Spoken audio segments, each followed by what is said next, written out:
Good morning, good afternoon, good evening, everyone. Welcome back to my channel. It is still your one and only 24/7 news boss. We are here to bring you another fresh update concerning the IPOB. And today marks it 150 days since Mazi Nnamdi Kanu, the leader of the indigenous people of Biafra, IPOB, secured a landmark legal victory against the Zoo government in court, yet remains in detention against the ruling of the judiciary.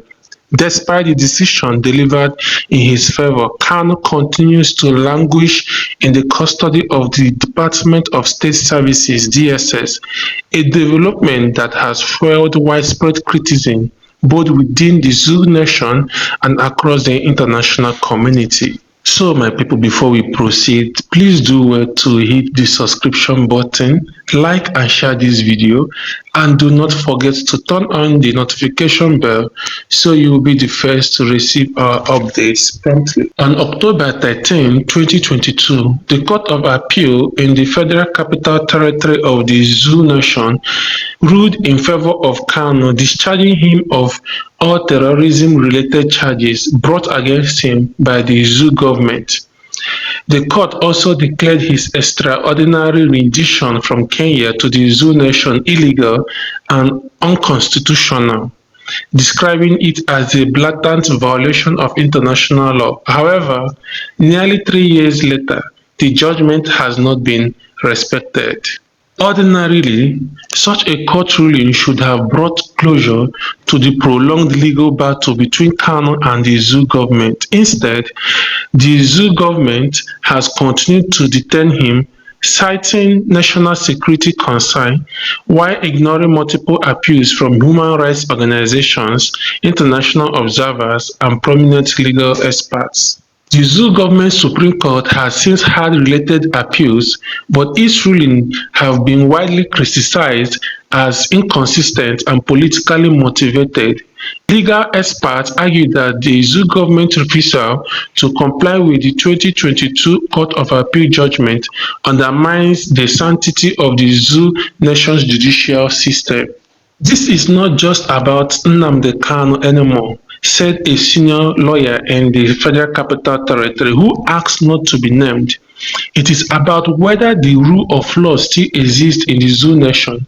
If the Zoo nation can ignore a valid judgment of the Court of Appeal, then the message is clear. The courts are no longer the final arbiters of justice. Meanwhile, in the southeast region, where Kanu commands massive loyalty, the continued detention has become a major source of unrest. Over the past 3 years, sit-at-home orders, violent clashes, and widespread insecurity have crippled economic and social life in states like Imo, Anambra, Enugu, Ebonyi, and Abia. Markets remain deserted on Mondays, schools and businesses often shut down, and ordinary citizens live in fear of both state security crackdowns and violent enforcement by armed groups claiming to act in Kanu's name. While IPOB has repeatedly called for calm, emphasizing that their leader's struggle is political and not criminal, the situation has deteriorated into cycles of violence. Critics argue that the Zoo government's refusal to release Kanu has only deepened the crisis. Beyond the Zoo nation's borders, the case has continued to attract global attention.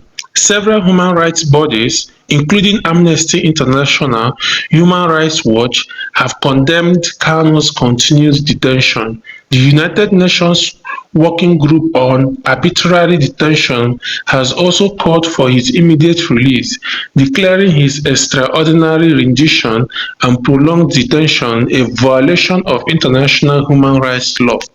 Governments in Europe and America have quietly expressed concerns, though the Zoo nation's strategic importance as Africa's most populous nation and largest economy has meant that few countries are willing to challenge the Zoo nation openly.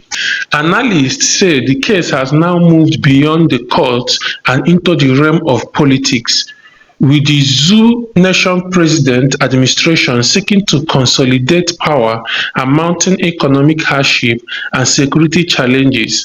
The release of Kanu is seen as a sensitive issue. The fear among ruling elites, sources say, is that releasing Kanu could embolden separatist movements not just in the southeast but in other parts of the country where agitation for self-determination is growing. Meanwhile, prominent voices including the former Zoo Nation leaders and political heavyweights have occasionally called for dialogue rather than detention, stressing that the southeast crisis cannot be solved through brute force or indefinite incarceration. In the markets of Onitsha, the universities in Nsukka, and the rural communities in Abia, the sentiment remains strong. Nnamdi Kanu should be free. Many believe his continued detention is unjust, and some even describe it as an attempt to silence an entire region. This government is afraid of one man's voice, said a trader in Aba. If the court has freed him, why are they still keeping him? Are we still in a democracy? He asked. Others, however, fear that releasing him without proper dialogue could worsen tensions. The issue is not just about Kanu, said a political science lecturer at one of the universities in the Zoo Nation. It is about addressing decades of marginalization, political exclusion, and underdevelopment in the Southeast. Until these root causes are addressed, the crisis will remain. As of today, Friday, August 29th, 2025, the Zoo government has yet to make any meaningful move towards respecting the 2022 Court of Appeal judgment. For IPOB supporters and ordinary citizens who see Kanu as a symbol of resistance, each passing day of his illegal detention is another day of injustice. The question remains, how much longer will the Zoo government defy its own courts, and at what cost to the Zoo government's fragile democracy? For now, 150 days have passed since justice was delivered but not enforced, and Mazi Nnamdi Kanu remains behind bars, a prisoner of politics in a country still struggling with the meaning of freedom and the rule of law. So my people, now here we go end am for now. We'll be back shortly again, but before then, please subscribe, like and share this video.